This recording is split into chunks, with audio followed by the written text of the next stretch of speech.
Hello, Zoltan here from Adagio Hands Releasing Stuck Bodies. If you feel tension, restriction, even pain in your body, chances are it's a fascial restriction. That's why I'm wearing my wetsuit again, which I use for water sports on the sea, on the lake, to represent the connective tissue around the body. In another video, I talked about the mechanical reasons why you may have restriction in your fascia. So it was broadly injury, trauma, post-operative, or long-term tension, or a long-term habit, long-term posture that causes the fascia to morph into a certain position. In this video, I'm looking at more systemic reasons why you may have structural restriction. So what might those be? Well, one might be dehydration. If there's not enough fluid, not enough water getting to your fascia to hydrate them, then they will lose their elasticity. The fascia will lose its elasticity. It will become just a bit more stiff, a bit more brittle. And can you see, by the way, I haven't used this wetsuit for maybe a year, and it's pretty dry, and actually it is indeed bits are falling off it now, and it's a bit brittle, a bit restrictive. Probably have to get a new one at some point.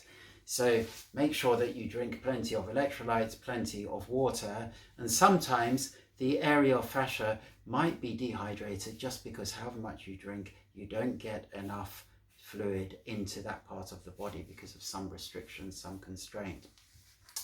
Another reason why the fascia may be compromised is because of nutrition. So if you have nutrition that might cause inflammation, that will cause inflammation and pain in the fascia, that will cause it to get stuck and to be painful. By the way, it can go the opposite way. You can have good nutrition, maybe collagen-rich nutrition. The collagen makes its way into the fascia and causes it to be more robust and more strong. And by the way, not just inflammation from nutrition, but inflammation from other things as well. So nutrition is one, but for example, just through stress, our bodies can develop inflammation.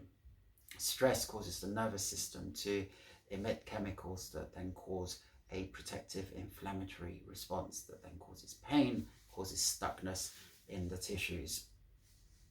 Inflammation can also be from various loosely called diseases. So it could be Crohn's disease, it could be irritable bowel syndrome, IBS, or any number of inflammatory conditions, probably related to stress as well, possibly related to nutrition, that affect our insides as well as the outer connective tissue of our body. By the way, even something like hypermobility, which causes our tissues and our joints to be lax rather than robustly strong, can also play a role. So those are the broad systemic reasons why we may have issues with our fascia. And of course, some of the answers to that may be self-evident. So make sure you're hydrated, try to eat the right foods. Collagen-rich food may be helpful for you as well. Make sure that you're maintaining or managing your stress levels, that you don't get overstressed, that you get some downtime, and make sure that also you don't eat inflammatory foods or cause inflammation in your body. On a mechanical level, you can also do a couple of relatively simple things. So if you want to extend, to make your fascia more flexible, you can do one of two stretches. One is to stretch, let's say it's the shoulder, stretch that shoulder for 2 minutes. So just hold that position and feel into where you're feeling that stretch. You can do it on the floor or against the wall as well, depending on the part of your body. So 2 minutes, you need 2 minutes for the fascia to start to change its shape. And then the other thing you can do, particularly to build strength at the joints, is controlled bouncing. If it's uncontrolled bouncing, you're liable to cause more damage, but if it's controlled, then you're gradually stimulating the growth of more collagen that stabilizes the joint. Make sure it's controlled. I can't emphasize enough. If you're still struggling, then of course more manual therapies may be helpful for releasing the fascia, ensuring that they get fully hydrated, and helping maximize flexibility so that you feel more at relaxed, ease, and more connected in your body.